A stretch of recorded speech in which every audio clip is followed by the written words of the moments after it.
Jasmine noticed the two men before she noticed him. A quick glance in a shop window on her walk down to the beach bar, two strangers pretending not to stare.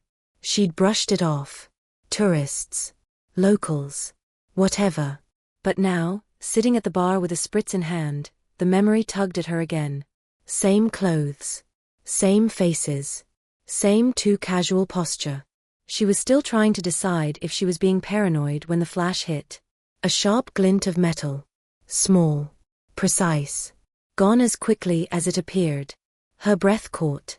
She turned, slowly, and saw the man holding it. White linen shirt. Rolled sleeves. Ink curling up his forearm in clean, geometric lines. A face carved in shadow and gold light. He wasn't looking at her. He was looking at them. The two men stiffened. One swallowed. The other muttered something under his breath. Then, almost in sync, they tossed back the last of their drinks, stood too fast, and hurried down the steps toward the beach. Jasmine blinked. What the hell had she just witnessed?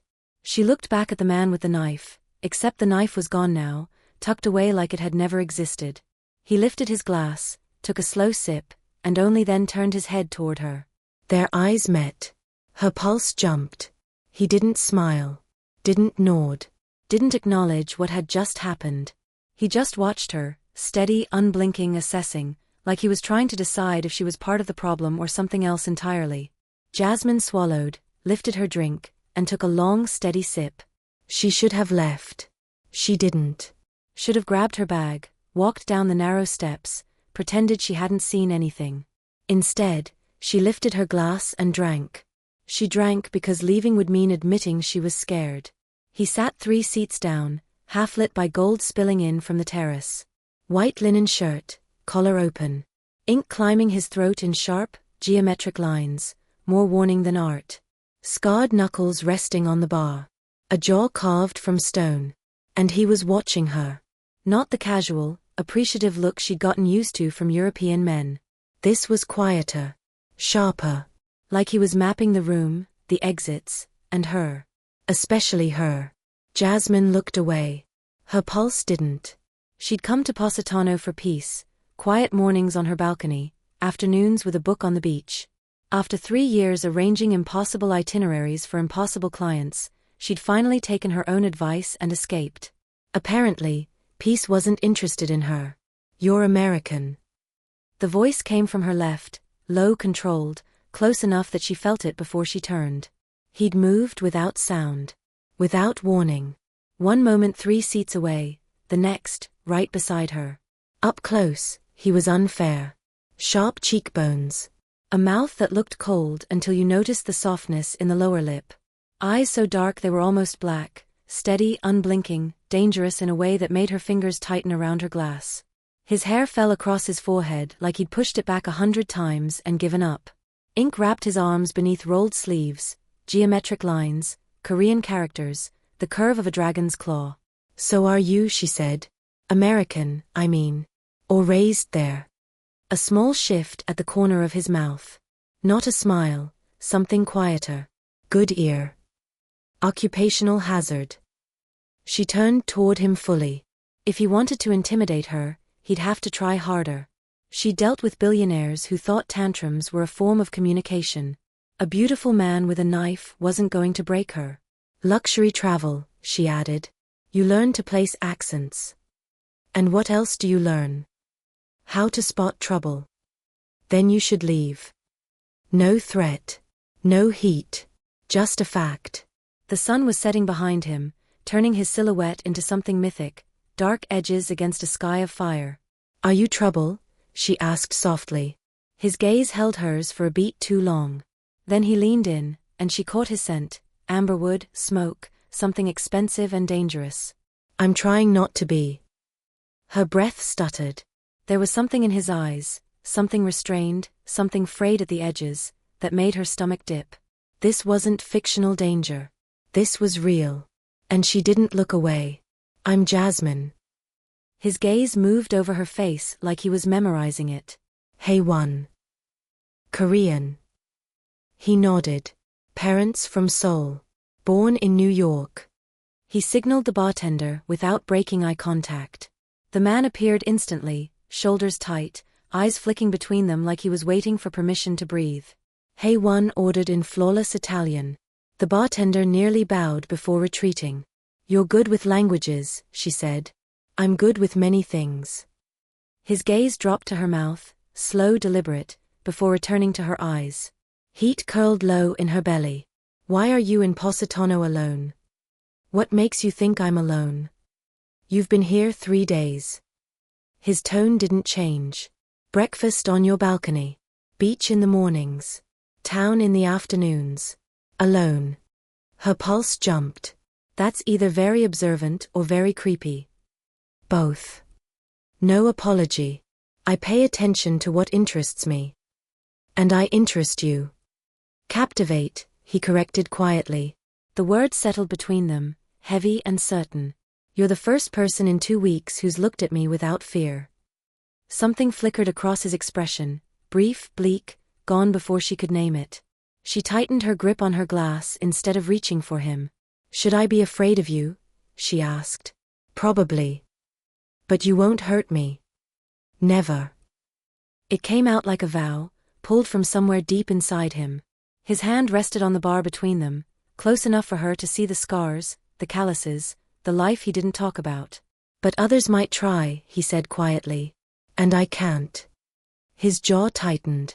I'm trying to be better than what I am. Jasmine should have walked away. Every instinct she trusted told her exactly what this was. A red flag wrapped in heat and danger. A man who felt like a warning. She'd spent 3 years watching other people live their lives while hers sat untouched. Maybe recklessness wasn't the worst thing she could choose. I'm staying at Le Sirenuse, she said quietly. Room 412. His eyes sharpened. A flicker of alarm. Jasmine. I'm not asking you to come up. She stood, smoothing her sundress with hands she hoped looked steadier than they felt. The white fabric clung to her curves, and his gaze followed the movement like he couldn't stop himself. I'm just saying where I'll be, she added. In case you want to, not be trouble somewhere nearby. She didn't wait for his answer. Her heart pounded too hard, too loud. She forced herself down the narrow stone steps, past glowing boutiques and tourists chasing the perfect sunset photo. The world felt unreal, like she was walking through someone else's dream. She made it halfway to her hotel before she heard footsteps behind her. Jasmine. His voice stopped her mid-step. She turned. And there he was, 3 steps above her, the dying sun behind him, turning him into something carved from shadow and fire. Beautiful. Dangerous. Focused entirely on her. Let me walk you back. It's not far. I don't care. He descended until they were level, close enough that she had to tilt her chin up to meet his eyes. In this light, she saw flecks of amber in the darkness of them. A faint scar through his left eyebrow. Details she shouldn't have noticed. Details she couldn't stop noticing. The sun's going down, he said softly. You shouldn't be alone. I'm a grown woman. I can handle myself. I know. His hand lifted, hovering near her elbow without touching. A strangely gentle gesture from a man who radiated anything but gentleness. That's not why I'm offering. Then why? Because if I go back to my villa right now, I'll spend the entire night thinking about you on these stairs. Wondering if you made it back safely. Wondering if someone bothered you. Wondering if... He cut himself off. His hand curled into a fist. Just let me walk you back. It should have sounded controlling. Should have felt suffocating. Instead, it felt like being seen. Like mattering. Okay, she whispered. They walked in silence through the winding streets, the evening crowd thinning as shops shuttered for the night. Haewon positioned himself between her and the road, his body angled like a shield. He didn't reach for her hand. Didn't fill the quiet with meaningless words. He just moved beside her with a steady quiet intensity that made her hyper-aware of every breath she took. When they reached Le Sirenuse, he stopped at the entrance. He didn't try to follow. Thank you, Jasmine said softly. For what? For walking me back. For being. She searched for the right word. For being whatever this is. Something flickered in his expression, softness, quickly buried. I leave in 2 days, he said. Back to New York. Her chest tightened. Me too. Then maybe we can stop pretending we're avoiding this. He stepped closer. Her back met the cool stone wall beside the entrance. He braced one hand above her head, not trapping her, just creating a pocket of space that felt impossibly intimate. I want to see you tomorrow. What do you want to do? Her voice betrayed her, breathier than she intended. Everything. His eyes dropped to her mouth. Stayed there. I want to buy you breakfast. Walk the beach with you. Watch you read. Take you places the tourists don't know about. I want. His jaw tightened.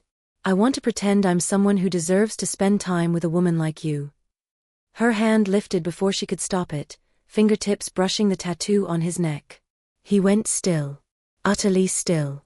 She felt the thunder of his pulse beneath her touch. What if you don't have to pretend, she whispered. He closed his eyes like the words hurt. You don't know what you're asking. Then show me. Her hand slid down to his chest, feeling the rapid beat of his heart through the linen. Show me who you really are. If I do that, you'll run. Try me. He opened his eyes, and the hunger there nearly stole her breath. Tomorrow. 9 a.m. Spiaggia Grande. What are we doing? You're going to tell me about your life. He stepped back, retreating like he didn't trust himself to stay close. And I'm going to try very hard to forget mine. He paused, gaze sweeping over her one last time. Wear comfortable shoes. And Jasmine. Yes. Lock your door tonight. All the locks. He disappeared into the crowd before she could ask why. The next 3 days unfolded like a sun-drenched fever dream. Heat. Salt air. And the constant gravity of Hay-1 beside her, a dark star she'd begun to orbit without meaning to. He met her at 9 a.m. exactly. Dark jeans. Black t-shirt. Tattoos exposed in the bright morning light. He looked even more dangerous in the sun, too sharp, too controlled, too aware. You came, he said, like he genuinely doubted she would. You asked. She adjusted her sun hat, suddenly conscious of how soft she looked beside him. Sundress. Sandals. Open heart. Where are we going? Away from the crowds. He nodded toward the cliff path. There's a place I want to show you. They climbed through groves of lemon trees, the scent thick and sweet in the warm air. Hay-1 moved with effortless grace, never winded despite the incline.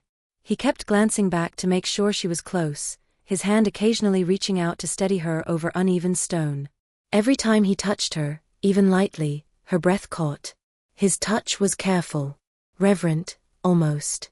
Like he was afraid she might break if he wasn't gentle enough. Tell me about your work, he said. The luxury travel. So Jasmine talked. About demanding clients. Impossible requests. The time she'd sourced a live penguin for a birthday party in Dubai. The strange satisfaction of crafting itineraries that made other people feel alive, even when she didn't. Hay-1 listened like every word mattered. No interruptions. No jokes. No attempts to impress her.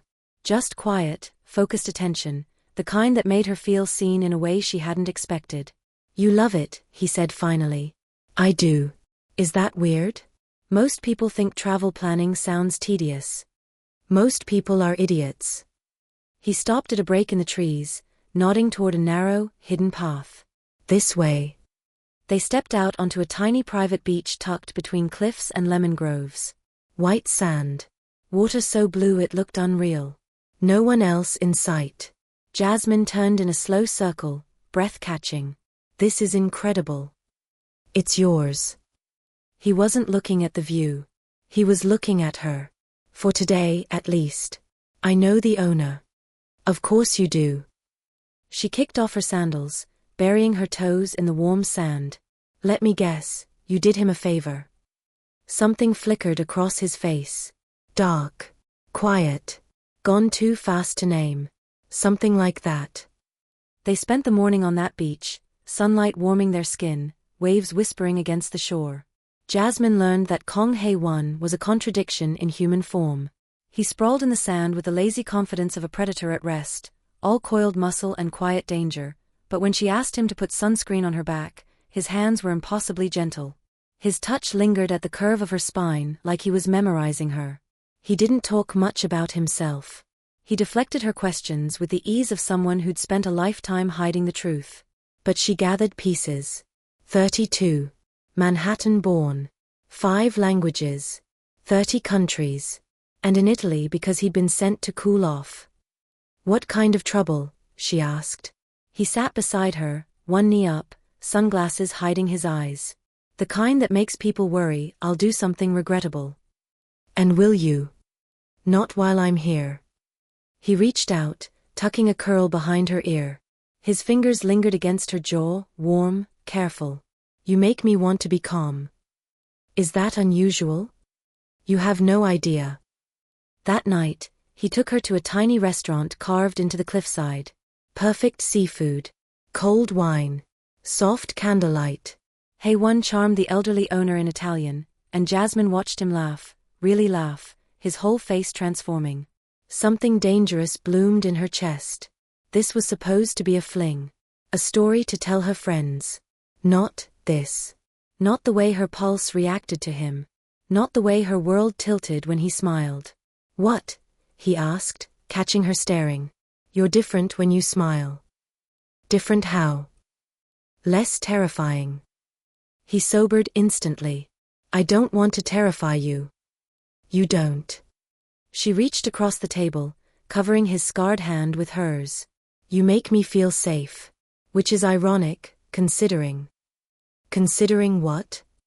Considering I'm pretty sure you're the most dangerous person I've ever met. He turned his hand over, lacing their fingers together. His grip was firm, steady, protective without being possessive. I would never hurt you, Jasmine. That's not.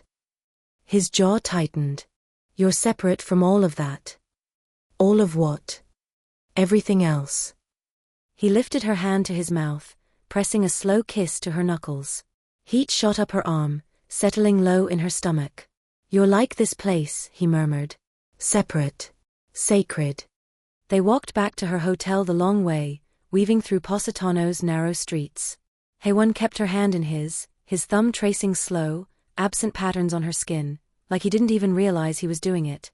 When they reached Le Sirenuse, he backed her against the wall again. But this time, he didn't hold himself apart. Can I kiss you? His voice was rough. Strained. Like the question cost him something. Yes. He kissed her like he'd been waiting years for the chance. Deep. Certain. Hungry. His hands framed her face with a gentleness that contradicted the intensity of his mouth. Jasmine made a soft sound, and he swallowed it, one hand sliding into her hair to angle her exactly how he wanted. When he finally pulled back, they were both breathless. I'm leaving tomorrow, he murmured, forehead pressed to hers. Back to New York. I know. Come with me. The words tumbled out, unguarded, unplanned. Not immediately. But soon. Let me take you to dinner in Manhattan. Let me show you my city the way I've shown you this one. Hey one. I know it's fast. I know I'm being insane. But I can't. His hands tightened in her hair. I can't lose this. Can't lose you. Not when I just found you. Jasmine pulled back enough to see his face. In the soft glow of the hotel lights, he looked young and fierce and almost desperate. Give me your phone. He handed it over without hesitation. She typed her number, then called herself so she'd have his. One dinner, she said, returning the phone. In New York. And then we see what this is. The smile that broke across his face was blinding. One dinner. I can work with that. He kissed her again, softer this time. A promise, not a claim.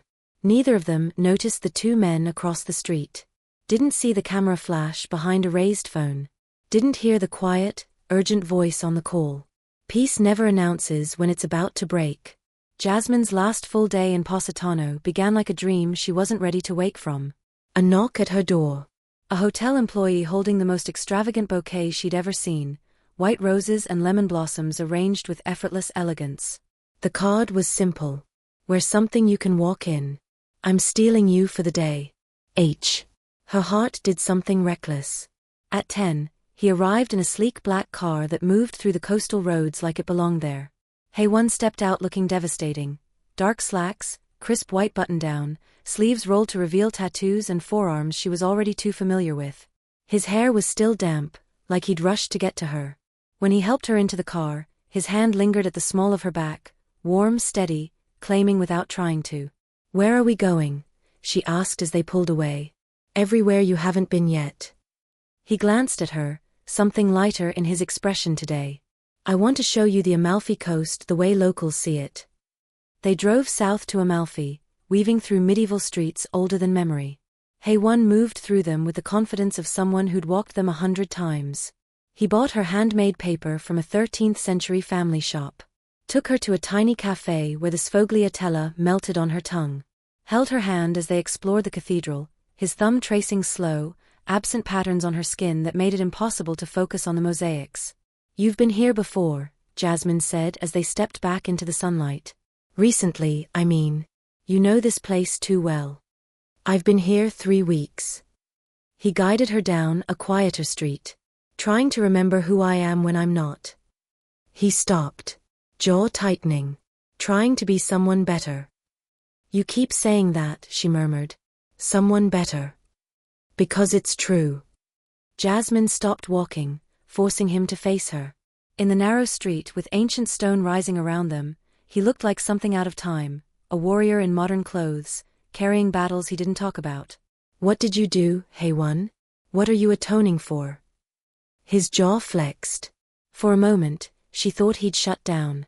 Then, "I hurt people." A quiet confession. Not innocence. But people who probably deserved it.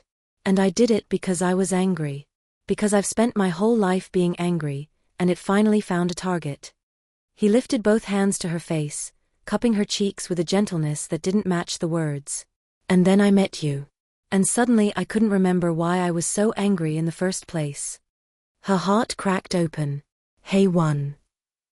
You don't have to say anything." He pressed a kiss to her forehead, soft enough to undo her completely. "Come on," he murmured. "There's one more place I want to show you." They drove north, past Positano, into Priano, a village clinging to the cliffside like it refused to fall. Hae-won parked and led her down a steep path that demanded her full attention. "Where are we going?" she asked, breathless. "You'll see." They emerged onto a small cove beach, the water so clear she could see the stones beneath the surface. A few locals lounged nearby, but it felt private. "Protected. This is where I come," he said quietly. "When I need to think. It's perfect." They spent the afternoon in the water, the sea warm and bright around them. Hae-won swam with controlled power, but he never drifted far from her. When she tired, he wrapped an arm around her waist and guided her back to shore, their legs brushing beneath the surface. On the sand, he wrapped her in his towel and pulled her against his chest. His chin rested on her head. His heartbeat steady against her back. "I don't want to leave tomorrow," she whispered. His arms tightened. "Then don't. I have to get back to work." "Quit." She laughed, tipping her head back to look at him. "Just like that? Quit my job. I'll take care of you." No hesitation. No smile. Just fierce sincerity. "Money isn't an issue. You could travel as much as you want. Do whatever makes you happy." "Hae-won, we barely know each other." "I know enough." His hand slid to her jaw, tilting her face up. "I know you bite your lip when you're thinking. I know you're kind to waiters and shop owners. I know you love the water but fear the deep. I know you deserve more than a vacation romance that ends with a polite goodbye." He leaned in, their mouths almost touching. "Let me be more than that." Her breath caught. "What are you asking me?" "Everything. Nothing. Whatever you'll give." He kissed her, slow and deep, tasting of salt and something dangerously like hope. "Just don't disappear on me, Jasmine. I don't think I could handle it." They stayed until the sun dipped low, wrapped in each other, sharing pieces of themselves they hadn't meant to reveal. Hae-won told her about New York. Parents with expectations he could never meet. Feeling like two people, the dutiful son and the monster they'd shaped. Jasmine told him about her dream of starting her own travel company. About the loneliness of returning to an empty apartment after planning perfect trips for other people. About coming here because she was tired of watching life instead of living it. Neither of them noticed the storm gathering just beyond the horizon. "You're not lonely anymore," Haewon murmured, pulling her closer. "Not if I have anything to say about it."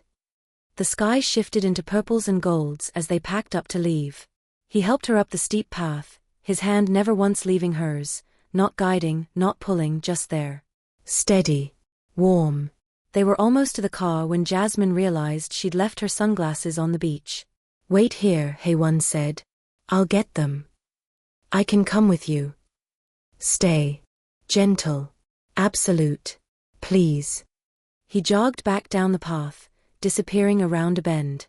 Jasmine leaned against the car, letting the last sunlight wash over her. A few beachgoers passed, an elderly couple, a family corralling sandy children. Everything felt peaceful. She didn't notice the two young men until they were already too close. "Bella," one said, smile too wide, too practiced. "You alone?" Jasmine straightened, instincts prickling. "My boyfriend is right there." She gestured down the path. "He'll be back any second." "Boyfriend?" The second man moved to her other side, boxing her in. "That's too bad. Pretty American girl like you, we could show you a good time." "I'm not interested." She tried to step away, but they moved with her, closing the space. "Cigarettes. Cheap cologne. Predatory eyes. Don't be like that." The first man reached out, fingers grazing her arm. "We just want to talk." His hand never touched her. Haewon appeared between them like a shadow solidifying into a man. One moment Jasmine was alone with the two strangers. The next, Haewon's hand was locked around the first man's wrist with such force the man cried out. "Kazo, let go." "Touch her again," Haewon said quietly, voice colder than anything Jasmine had ever heard, "and I'll break every bone in your hand. Do you understand me?" The shift in him was terrifying. This wasn't the man who'd kissed her forehead. This wasn't the man who'd wrapped her in his towel. This was something else. Something lethal. The second man made the mistake of reaching toward Haewon's shoulder, maybe to calm him, maybe to threaten him. It didn't matter. Haewon moved with impossible speed, releasing the first man only to catch the second man's hand mid-reach. A crack split the air. The man screamed. "Haewon." Jasmine's voice broke. "Stop." He froze instantly, but his eyes stayed locked on the two men, who were stumbling backward, terror etched into their faces. Haewon said something in rapid, razor-sharp Italian, and they ran. Actually ran, tripping over each other in their haste to escape him. Only then did he turn to Jasmine. The rage drained from his face so fast it was like watching a mask fall away. "Are you hurt?" His hands hovered near her arms, not touching, like he was afraid he might burn her. "Did they touch you?" "I'm fine." Her voice shook. "Haewon, you broke his hand." "He was reaching for me. I didn't know what he had." Even he seemed to hear how hollow that sounded. His hands dropped. He stepped back. "I'm sorry. I shouldn't have left you alone." "Who are you?" The words barely made it out. "Really?" His jaw clenched. "Someone who keeps you safe. That's all you need to know." "That's not an answer. It's the only one I can give you right now." He pulled out his phone, typing fast. "We need to leave. Now." "Why?" They weren't just anything. His eyes met hers. And for the first time, she saw fear there. Not for himself. For her. "Those weren't drunk tourists, Jasmine. They were scouting you." Her stomach dropped. "Scouting me for what?" "For people who take wealthy travelers, and don't give them back." He opened her door. "Please get in. I'll explain on the way." Her mind spun, but she obeyed. Haewon drove like a man fighting time, too fast, too sharp, knuckles white on the wheel. "There's a kidnapping ring along the coast," he said, voice tight. "They target wealthy tourists. Americans especially. They were photographing you yesterday. I thought I'd handled it, but..." He slammed a hand against the steering wheel. "I should have taken you straight to the airport this morning." How do you know all this? Because I'm not just some rich traveler, Jasmine. He glanced at her, and the rawness in his expression made her chest ache. My family is, we're involved in things. International things. And I have connections here who told me about the crew operating in this area. Connections. Her mouth went dry. What kind of connections? The kind that can lock down this entire coast with a phone call. He took a sharp turn up into the hills. The kind that mean when someone threatens what's mine, I can make them disappear. What's mine? The possessiveness should have frightened her. Instead, it sent a dark electric thrill through her chest. Where are we going? My villa. It's secure. He looked at her again, softer this time. I know you're scared. I know this is insane. But I need to keep you safe until I can get us both on a plane tomorrow. And if I want to go back to my hotel? Then I'll take you there and post guards on your floor. No hesitation. I'm not keeping you prisoner, Jasmine. But I'm not letting anything happen to you either. The villa sat at the highest point of the cliff, surrounded by lemon groves and ancient stone walls. Hei-1 entered a code at the gate, and it swung open into a courtyard large enough for 6 cars. The house was stunning, white stone, floor-to-ceiling windows, modern lines softened by old-world charm. But Jasmine barely saw any of it. She was too focused on the man beside her, the man who had gone rigid with tension, every muscle coiled tight, every breath controlled. Something was coming. And he knew it. There's a guest house, Hei-1 said quietly. You can stay there if you don't want to be near me. Jasmine turned toward him. Is that what you think? That I'm afraid of you? You should be. Maybe.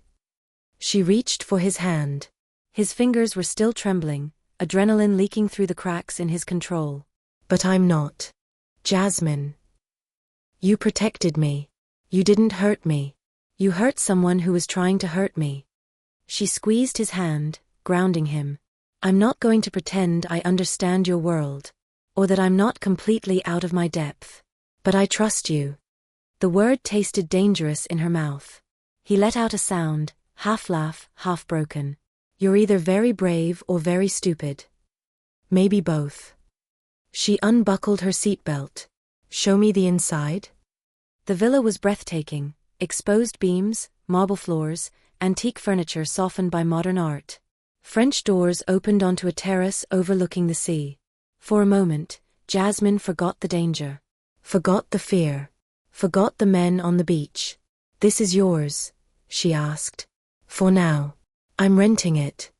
Hei-1 stood in the doorway, watching her, not the view. I told you I was sent here to cool off. My father thought time away would help me control my temper. And has it?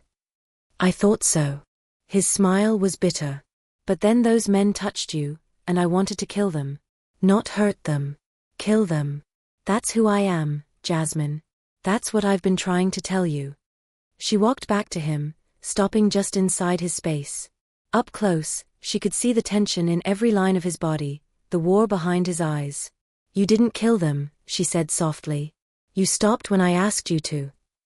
This time. Then we'll work on next time. She rose onto her toes and pressed a kiss to his jaw. I'm not giving up on you, Hei-1. You don't get to scare me away that easily. His arms came around her like something snapping into place, fierce, desperate, unguarded. He pulled her against his chest, burying his face in her hair. She felt him shaking. You're going to ruin me, he whispered. Make me soft. Make me weak. Or maybe, Jasmine murmured, I'll just make you human. They stood like that as the sun sank into the Mediterranean, holding each other while the world outside sharpened its teeth. Jasmine woke to find Hei-1 gone. For a moment she didn't know where she was. Then everything crashed back, the men at the beach, the broken hand, the truth she'd only glimpsed. Her heart kicked hard against her ribs. The bedroom was beautiful, white linens, soft morning light, gauzy curtains swaying in the breeze. A tray sat on the nightstand, coffee, pastries, and a note in sharp masculine handwriting. Had to make some calls. Stay inside until I get back. Please. H. The please was underlined 3 times. Jasmine wrapped her hands around the warm cup and walked to the window. The villa grounds stretched below, manicured gardens, lemon trees, ancient stone walls guarding the perimeter. Beyond them, the Mediterranean glittered like nothing bad could ever happen here. It was beautiful. And it felt like a very luxurious prison. She was debating whether to ignore his instructions. She'd never been good at following orders, when she heard voices outside. Male voices. Italian. Korean. One of them unmistakably heir. She threw on the silk robe from the bathroom, far too big, far too expensive, and followed the voices downstairs. The villa was a maze, but eventually she found a cracked door leading to a study. Heir was inside, pacing in front of a massive desk, phone pressed to his ear. He'd changed into dark jeans and a black t-shirt, and even from behind she could see the tension in his shoulders. "I don't care what it costs," he said in English, his accent sharper when he was angry. "I want every member of that crew identified by the end of the day. And I want to know who gave them Jasmine's information." A pause. Then, "No, father, I'm not overreacting. Someone photographed her. Someone targeted her specifically. That's not random tourist crime." Another pause. Longer. His free hand curled into a fist. "I understand that. But she's not leaving this villa until I know it's safe." Jasmine's stomach dropped. She should knock. Should announce herself. Instead, she stayed frozen, listening. "Because I'm not losing her." Heir's voice cracked like a whip. "You sent me here to calm down, to get control, and I did. I have. But if you think I'm going to stand by and let some petty criminals take her." He stopped. Listened. When he spoke again, his voice was quieter, but somehow more dangerous. "Then send them. Send everyone. I want a perimeter around Positano. Every hotel monitored. Every boat in the harbor checked. And I want the local carabinieri to understand that their continued cooperation is appreciated." Appreciated sounded like a threat. "I'll handle it," he continued. "The same way I handled the Marchetti situation last year. The same way I handled Brooklyn when the Italians got too comfortable." A bitter laugh. "That's why you sent me here, isn't it? Because I'm too good at handling things." Jasmine had heard enough. She pushed the door open. Heir spun around, his expression flickering through surprise, concern, and something dangerously close to shame. "I'll call you back," he said into the phone, ending the call without waiting for a response. "How much did you hear?" "Enough to know you're turning Positano into a fortress." She crossed her arms, suddenly aware she was wearing nothing but a robe. "Who was that?" "My father." "And the Marchetti situation?" His jaw tightened. "Not something I can talk about." "Can't or won't?" "Both." He set his phone on the desk with careful precision, the kind of control a man uses when he's one breath away from breaking something. "You shouldn't be out of bed yet. You need rest." "I'm not sick, Heir. I'm not fragile." She stepped deeper into the study, and his eyes tracked her like a predator following movement. "And I'm not going to let you lock me away like some princess in a tower." "That's exactly what I'm going to do." No apology. No hesitation. "Until our flight tomorrow, you stay here. Where I can see you. Where I know you're safe. And if I refuse? Then I'll follow you everywhere." He took a step toward her, voice low and absolute. "I'll sleep outside your hotel room. I'll have men watching every entrance, every exit, every window." Another step. "I'm not joking, Jasmine. Not about this. This is crazy. You're being paranoid." "Am I?" He picked up a tablet, tapped a few times, then turned it toward her. Photographs. Dozens of them. Her walking through Positano. Sitting at a cafe. Entering her hotel. All taken from a distance. All taken without her knowing. Jasmine's blood went cold. "Who took these?" "The same crew that tried to scout you last night." His voice shook with suppressed rage. "They'd been watching you for 2 days. Learning your patterns. Your routines. They knew your hotel. They knew you were alone. And they were going to take you." "How do you know all this?" "Because I bought the information from someone who works with them." He said it like he was discussing groceries. "Cost me €50,000 and a promise not to hurt his family. Worth every cent." Jasmine sank into the nearest chair. This is insane. This is my world.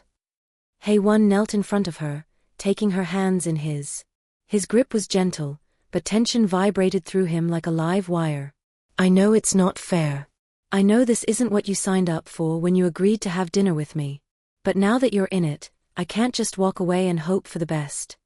So what are you going to do? Keep you safe. By any means necessary. He lifted her hands to his lips, kissing her knuckles one by one.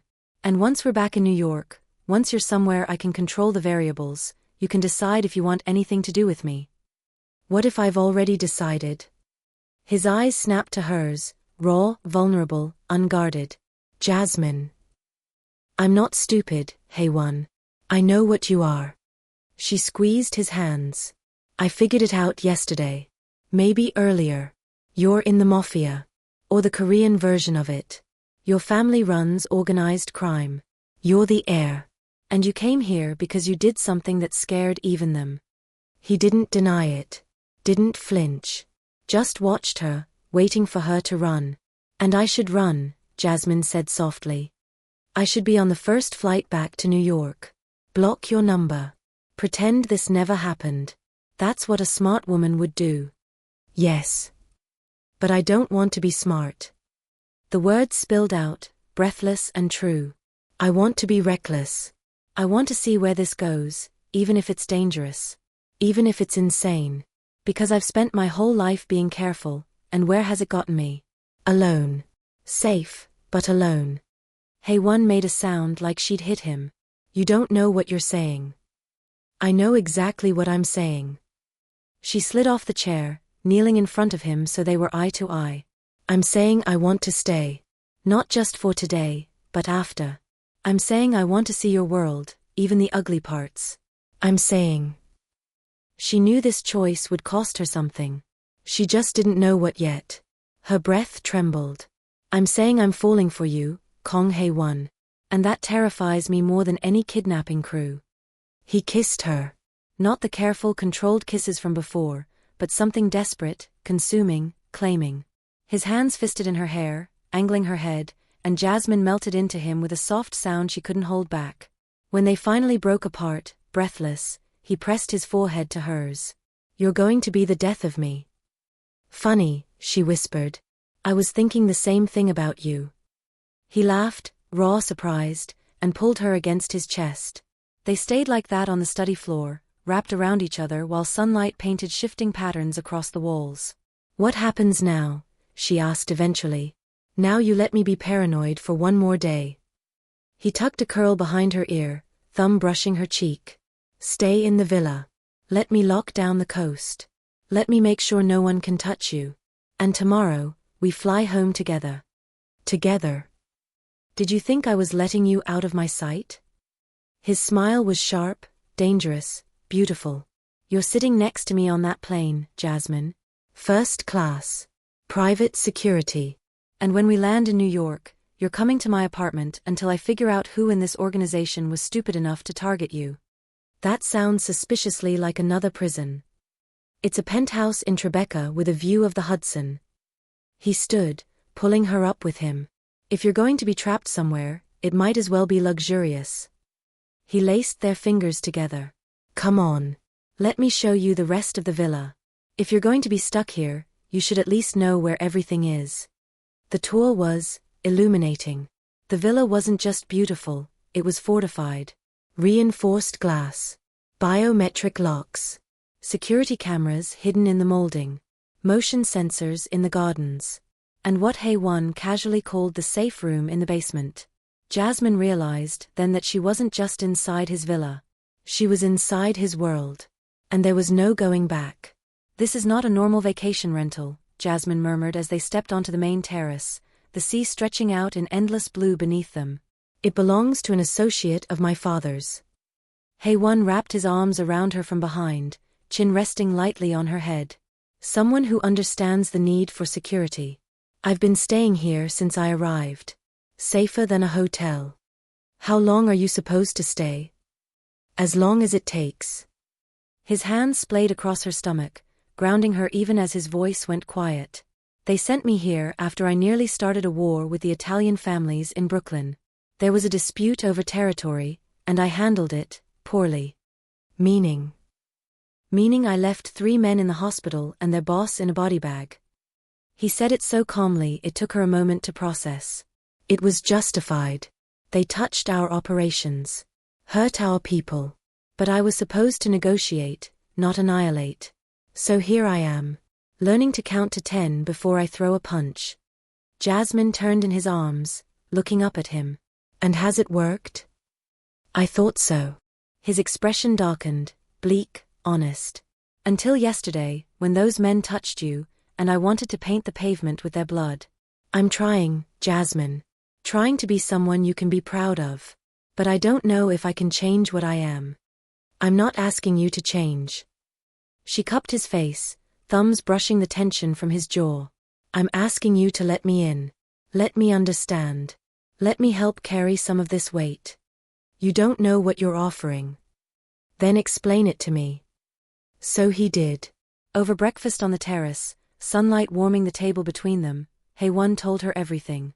Growing up as the heir to one of New York's most powerful Korean syndicates. The violence. The politics.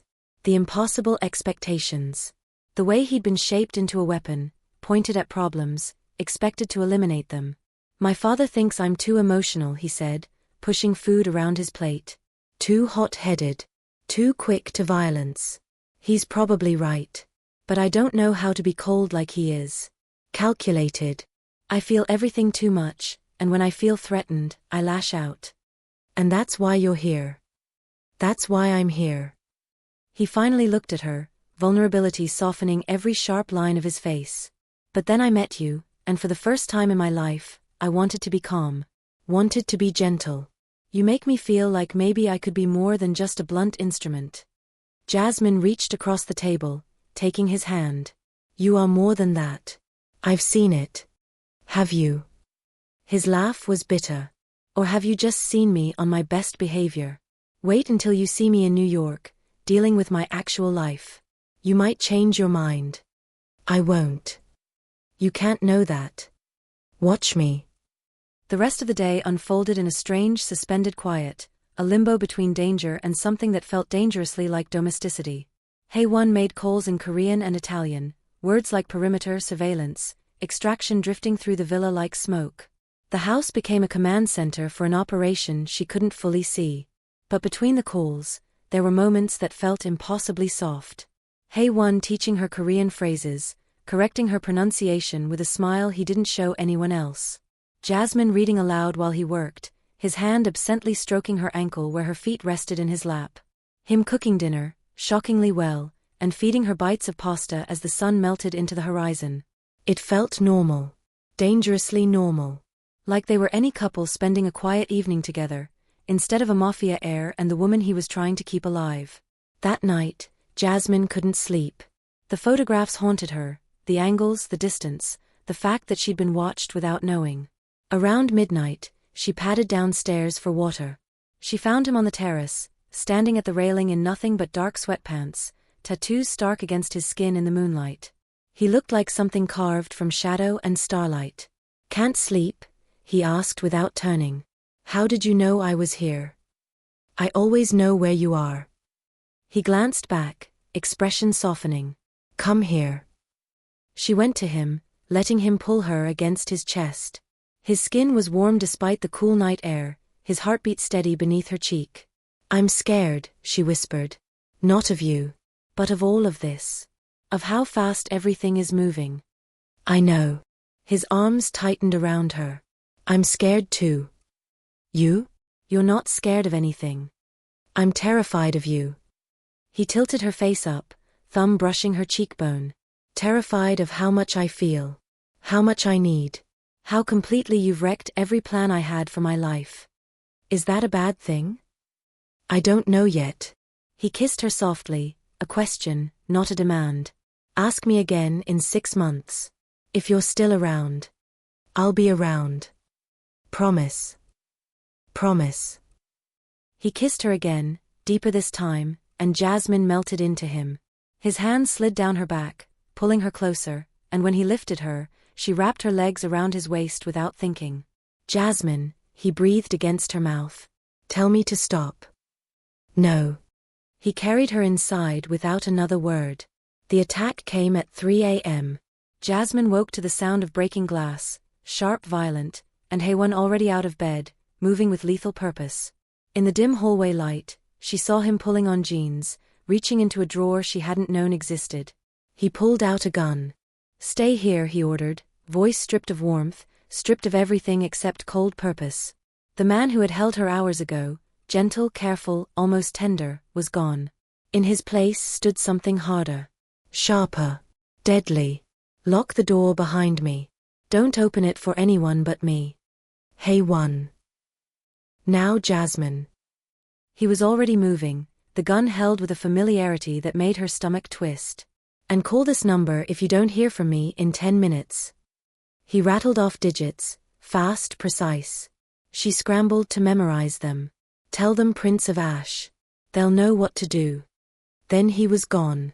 And she was alone in the dark with the sound of shouts and breaking glass echoing through the villa. Jasmine locked the door with shaking hands, then grabbed her phone. She should call the police. Should call anyone. But instead she froze, listening. Because some part of her knew the police wouldn't get here fast enough. And even if they did, they wouldn't be enough. Voices. Italian. Angry. Getting closer. Then Haewon's voice, sharp, commanding, slicing through the chaos. Italian that sounded like threats. A gunshot.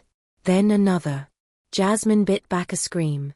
The sounds of fighting were brutal in their intensity, bodies hitting walls, furniture breaking, men shouting. And through it all, Haewon's voice, cold and merciless, delivering orders that carried the weight of consequences. Then silence. A silence so complete it rang in her ears. She counted the seconds, 1, 2, 3, her heart pounding so hard she thought it might crack her ribs. When the knock finally came, she nearly jumped out of her skin. Jasmine. It's me. Open up. She flew to the door, fumbling with the lock. When it swung open, the sight of him made her knees weaken. He was covered in blood. Knuckles raw. Face bruised. White t-shirt stained dark. But he was standing. Breathing. Alive. Oh my God. She pulled him inside, hands fluttering over him, frantic. Are you hurt? Is any of this yours? Some of it. He caught her hands, steadying them. I'm okay. It looks worse than it is. What happened? They tried to take you. His expression was bleak, hollowed out. 5 men. Armed. They cut the power and breached the walls. Probably thought I was alone. And they were wrong. He moved to the window, scanning the grounds with the intensity of a man who trusted nothing. My people are here now. Cleaning up. Making sure there aren't any more surprises. Your people. Security. Soldiers.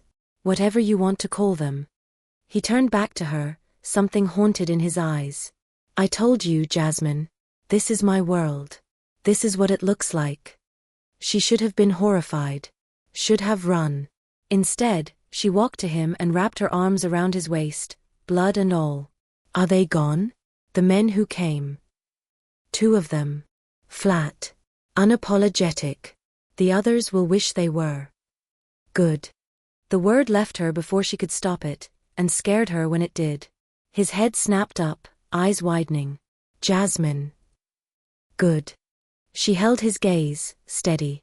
They came here to hurt us. To take me. I'm not going to pretend to have moral qualms about you defending us. You don't mean that. Don't I? She cupped his face, forcing him to look at her. You think I don't understand what you are? What you're capable of? I saw you on that beach. I watched you transform into something else entirely. And I chose to stay anyway. This is different. No, it's not. It's just more honest. Her thumb brushed his cheek. I'm not naive, Haewon. I know what you did tonight.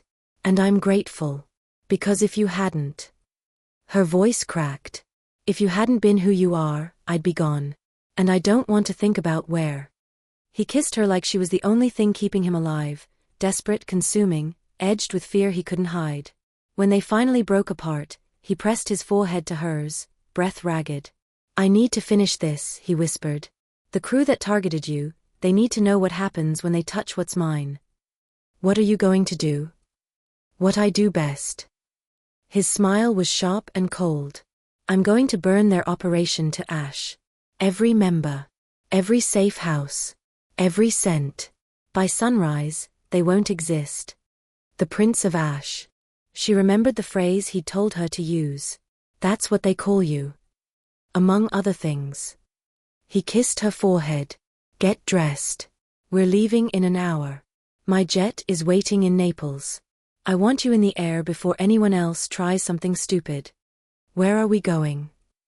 Home. The word landed heavy. Final. And she knew he didn't mean her apartment. The next hour was chaos. Men in dark suits moved through the villa with military precision, speaking into radios, coordinating movements she didn't understand. Haewon showered and changed, emerging in dark clothing that made him look even more dangerous, a man built for war. He gave orders in 3 languages. People obeyed instantly. He wasn't just the heir. He was already the king. Jasmine packed quickly, though half her things were still at La Sirenuse. When she mentioned it, Haewon made a single phone call and told her everything would be collected and sent to New York. Just like that? She asked. Just like that. He slung her bag over his shoulder like it weighed nothing. Ready. She looked around the villa one last time, the place where her life had split into a before and after. I think so. The drive to Naples was tense. Haewon kept her in an armored SUV flanked by 2 escort vehicles. His hand stayed on her thigh the entire time, thumb tracing slow, grounding circles, like he was afraid she might vanish if he let go. As the sun rose over the coast, painting the cliffs gold and pink, Jasmine watched Italy blur past and tried to understand the shape her life had taken. 24 hours ago, she'd been a travel consultant on vacation. Now she was fleeing the country with a Mafia heir after surviving a kidnapping attempt. It should have felt surreal. Instead, it felt inevitable. They drove straight onto the tarmac, the SUV rolling to a stop beside a sleek private jet gleaming under the floodlights. Haewon helped her out, his hand firm at the small of her back, guiding her up the stairs like she was something precious he refused to lose. Welcome aboard, sir.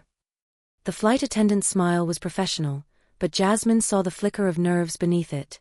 She knew who he was. What he was. Inside, the jet was obscene in its luxury, white leather, dark wood, space that shouldn't exist on an aircraft. Haewon guided her to a seat and buckled her in himself, his fingers lingering at her waist like he needed the contact. There are bedrooms in the back, he murmured. If you want to sleep. Will you sleep? Eventually. He sat beside her, taking her hand. I have some calls to make first. Cleaning up the mess. The engines roared to life. They were taxiing before Jasmine could fully process that she was leaving Italy, leaving behind the sun-drenched fantasy and flying into something darker. Something real. As the plane lifted off, Haewon pulled her against his side. She let her head rest on his shoulder, breathing him in. Are you okay? He asked. I don't know yet. She laced their fingers together. Ask me when we land. Fair enough. They watched the Mediterranean shrink beneath them, the coastline dissolving into darkness. After a long stretch of silence, Jasmine whispered. Tell me about New York. Your New York. So he did. As they crossed Europe, he painted a picture of his life. The Tribeca penthouse. The legitimate businesses layered over darker ones. The constant balancing act of power and politics. Family dinners that felt more like strategy sessions. The pressure of being watched, judged, measured against standards no one could meet. It sounds exhausting, Jasmine said. It is. He kissed the top of her head. But it's all I know. I was raised for this. Trained for it. And until I met you, I never questioned whether there might be something else. And now. Now I'm wondering if I can do both. His thumb brushed her knuckles. Be who I need to be for my family and still have something real with you. What if you can't? His arm tightened around her. Then I choose you. Haewon. I mean it. He turned to face her fully, expression fierce. If it comes down to the family business or you, I choose you. Every time. Without hesitation. You don't have to decide that right now. I already did. He cupped her face, thumb tracing her cheekbone. I decided when I saw those men trying to take you. When I realized I would burn down the entire coast if it meant keeping you safe. That's not duty, Jasmine. That's love. Her breath caught. Love. Love. He said it like a vow. I know it's fast. I know it's insane. But I've never been surer of anything. I love you, Jasmine Knight. And I'm not letting you go. Her eyes filled with tears. I love you too. God help me, but I do. He kissed her, deep, claiming, reverent, and she kissed him back with everything she had. When they finally broke apart, foreheads pressed together, he whispered. When we land, things will move fast. My father will want to meet you. There will be questions. Scrutiny. People testing you, seeing if you're worthy of being with the heir. And if I'm not? Then they can go to hell. His smile was sharp. You're mine. That's the only thing that matters. The rest of the flight passed in a haze of whispered conversations, stolen kisses, and quiet moments where they simply held each other. By the time the pilot announced their descent, Jasmine felt like she'd lived 3 lifetimes in less than a week. Mr. Kong, we'll be landing in 15 minutes. Hae-won straightened, his expression shifting, softness replaced by something colder, more controlled. Jasmine watched the transformation with a strange fascination. This was the man the world feared. The man who ruled shadows. Remember, he said, checking his phone, in New York, I'm different. I have to be. But that doesn't change how I feel about you. I understand. Do you? He looked at her, serious. There will be moments where I seem cold. Where I make decisions that don't include you. Where I have to put the family first. And I need you to trust that it doesn't mean I love you less. I trust you. His expression softened. That's all I need. They landed smoothly. Within minutes, another armored SUV was waiting. Hae-won helped her inside, then slid in beside her. As they pulled away, Jasmine got her first glimpse of his New York. It wasn't the city she knew. This was the underworld, quiet, powerful, invisible to tourists. And Hae-won moved through it like a king returning to his throne. The Tribeca penthouse was breathtaking, glass and steel and sweeping views of the Hudson. The security was even more intense than the villa. Biometric locks, cameras, a private elevator requiring a code. Welcome home, Hae-won said, watching her take it all in. Home. The word felt foreign and right at the same time. It's beautiful. It's yours. He wrapped his arms around her waist from behind. Everything I have is yours. My home. My protection. My heart. All of it. She turned in his arms, looking up at the man who had become everything in less than a week. What happens now? Now? His smile was dangerous and beautiful. Now we show them all that the Prince of Ash has found his queen. And God help anyone who tries to take you from me. He kissed her there, in his penthouse fortress, the New York skyline glittering around them. And Jasmine kissed him back, choosing danger over safety, darkness over light, this beautiful violent man over the simple life she'd left behind. It wasn't the ending she'd planned when she booked her solo trip to Italy.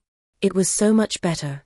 1 month later, Jasmine stood on the tarmac at Teterboro, fingers laced with Hae-won's as they boarded a jet bound for Seoul. Her life had changed completely, new home, new business, new world. Sometimes she still thought about the woman who'd booked that solo trip to Italy, believing she was running toward peace instead of war. But this was the life she had chosen. And she didn't regret it. Hae-won kissed her temple, promising to show her the parts of his life untouched by violence, and for the first time she believed they could build something real. As the plane lifted into the sunrise, he murmured, "New itinerary, you and me, wherever we want to go." Jasmine smiled against his shoulder. "Then let's go everywhere."